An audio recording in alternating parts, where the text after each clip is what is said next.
Hi friends, welcome to my channel. ఈరోజు special ఏంటంటే చేపల పులుసు అండి. చూసారా, చేపల పులుసుకి బాగా మసాలా అయితే మొత్తం పట్టించేసానండి. కారం, ఉప్పు, మనం అల్లం వెల్లుల్లి పేస్ట్ మొత్తం పట్టించేసి ఒక 10 నిమిషాలు మనం వెయిట్ చేయాలండి. అందులో ఒక 4 చేపలను అయితే నేను ఫ్రై చేస్తున్నానండి. కొంచెం ఆనియన్స్, పచ్చిమిర్చి అవన్నీ వేసేసిన తర్వాత మనం కొంచెం ఒక 4 పీసెస్ని అయితే నేను ఫ్రైకి రెడీ చేస్తున్నానండి. చూసారా, మనం ఏమి పెద్దగా కదపకుండా ఇలాంటి గరిటె ఒకటి పెట్టుకొని మనం చేపల ఫ్రైని ఇట్లా మనం ఆనియన్స్ కొంచెం మగ్గిన తర్వాత మనం ఈ మసాలా పట్టించిన చేపలని ఒక ఫ్రైకి మనం ఇలా పెట్టుకుంటే కొంచెం గ్రేవీ టైప్లో మనకు ఉంటుందండి చేపల పులుసు అయితే. చూసారా, చక్కగా ఉంది. ఈలోపు నేను ఏం చేస్తున్నానంటే చేపల పులుసుకు కూడా పక్కన సెపరేట్గా పెట్టానండి. చూసారా, చేపల పులుసుకు కూడా ఉల్లిపాయలు, పచ్చిమిర్చి అన్నీ వేసేసి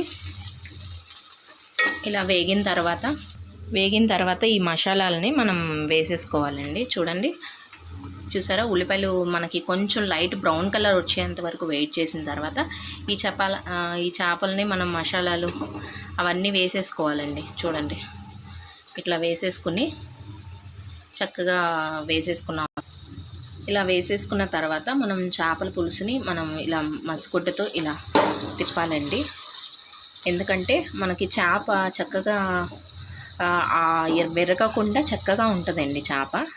చూసారా, ఇట్లా తిప్పేసుకుని మసిగుడ్డతో చూసారా ఒక 5 మినిట్స్ అయితే ఇట్లా పెట్టేసుకుని కొంచెం ఆ చేప ఆయిల్ తేలేంత వరకు మనం ఉంచుకోవాలండి. దాని తర్వాత చింతపండు పులుసు అనేది మనం యాడ్ చేసుకోవాలి. చూసారా, ఈలోపు గుమగుమలాడే చేపల ఫ్రై కూడా రెడీ అయిపోతుందండి. మనం అలాగే కదపకుండా కొంచెం సేపు ఒక సైడు మనం వేపుకున్న తర్వాత చూసారా, ఇలా మనం కొంచెం ఇట్లా కదుపుతూ చక్కగా ఇట్లా చేస్తూ ఉంటే చక్కగా అటు ఇటు రెండు వేగుతుందండి.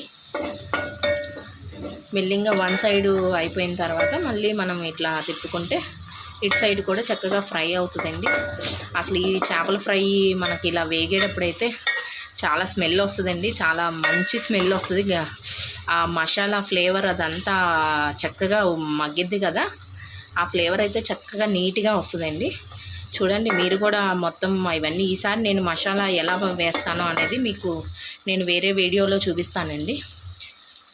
ఇలా వేగేంత వరకు ఉంచుకున్న తర్వాత మనం చింతపండు రసాన్ని ఒక 5 నిమిషాల తర్వాత మనం వేసేసుకోవాలి. చూడండి, చింతపండు రసము కొంచెం మనం ఒక నిమ్మకాయ సైజ్ అంత చింతపండుని మనం వేసుకుని బాగా ఇలా మెత్తగా రసం వచ్చేంత వరకు పిసుక్కోవాలండి. బాగా చక్కగా ఎంత చింతపండు వేసుకుంటే అంత చేపల పులుసుకి చాలా టేస్ట్ ఉంటుందండి. కావాలంటే చేపల పులుసు మీరు చింతపండు ఎక్కువ వేసుకొని ట్రై చేసి చూడండి. చాలామంది చింతపండు ఎక్కువ అని పులుపు అని అంటారు. లేదండి, చేపల పులుసుకి అయితే చింతపండు బాగా పులుపు ఉంటేనే చాలా బాగుంటుందండి. చూసారా, చేప ఇలా ఆయిల్ తేలేంత వరకు ఉంచుకున్న తర్వాత చింతపండు రసాన్ని మీరు పోసేసుకోండి. గుడ్డతోనే మీరు ఇట్లాగా ఈ బాణీని మీరు ఇట్లా తిప్పాలండి.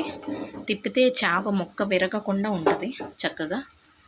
ఫ్రై కూడా రెడీ అయిపోయిందండి.